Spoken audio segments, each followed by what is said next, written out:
भारतामध्ये एक मोठं परिवर्तन झालं।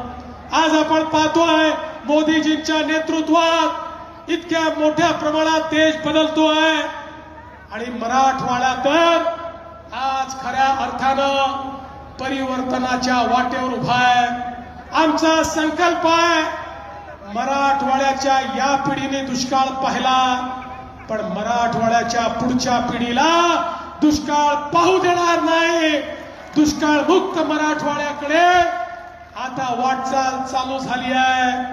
कोकणातलं वाहून जाणारं पाणी गोदावरीच्या खोऱ्यात आणायचं, सांगली कोल्हापूरचं पाणी उजनीच्या माध्यमातून मराठवाड्यामध्ये आणायचं, या मराठवाड्याला सुजलाम सुफलाम करायचं हा आपला प्रयत्न आहे। आज मोदीजींच्या नेतृत्वात भारताने आपली जागा जगातली सगळ्यात मोठी तिसरी स्टार्टअपची इकोसिस्टीम म्हणून तयार केली।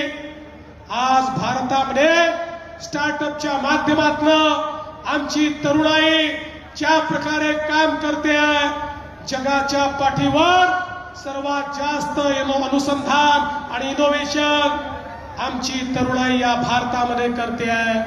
आमच्या तरुणाईच्या हाताला काम देण्याकरता ज्या प्रकारचं औद्योगिकरण, ज्या प्रकारचं इन्फ्रास्ट्रक्चर, रस्ते, ट्रेन, रेल्वे, उड्डाणपूल, एअरपोर्ट आमच्या भारतामध्ये घडले आहेत, आमच्या महाराष्ट्रात घडले आहेत, आपण सगळेचे साक्षीदार आहात।